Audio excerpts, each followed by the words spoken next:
এদিকে নাটোরে ৫ বছরের এক শিশুকে ধর্ষণের মামলায় জালালউদ্দিন নামে এক বৃদ্ধকে যাবজ্জীবন কারাদণ্ড দিয়েছেন আদালত। একই সঙ্গে তাকে ২০,০০০ টাকা জরিমানা অনাদায়ে আরও ১ মাসের বিনাশ্রম কারাদণ্ডের আদেশ দেওয়া হয়েছে।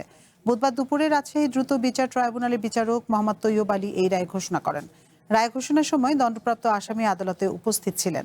২০২৩ সালের আগস্ট মাসে নাটোরের গুরুদাসপুর উপজেলার লক্ষ্মীপুর মধ্যপাড়া গ্রামে এই ঘটনা ঘটে। ঘটনার দিন বিকেলে ওই শিশুটি নিজ বাড়ির আঙিনায় খেলাধুলা করছিল। এ সময় প্রতিবেশী জালালউদ্দিন কৌশলে শিশুটিকে ফুসলিয়ে তার ঘরে ডেকে নিয়ে যায় এবং সেখানে তাকে ধর্ষণ করে। পরে এ ঘটনায় মামলা করেন শিশুটির মা। এই মামলাটা নাটোরে রুজু হয় এবং নাটোর নারী শিশু কোর্টে বিচার চলে। পরবর্তী সময় এটা গেজেট হয়ে রাজশাহী কোর্টে আসে। বিজ্ঞ বিচারক এই মামলায় এই আসামির যাবজ্জীবন কারাদণ্ড এবং ২০,০০০ টাকা জরিমানা অনাদায়ে আরও ১ মাস কারাদণ্ড দিয়েছেন, সশ্রম কারাদণ্ড দিয়েছেন।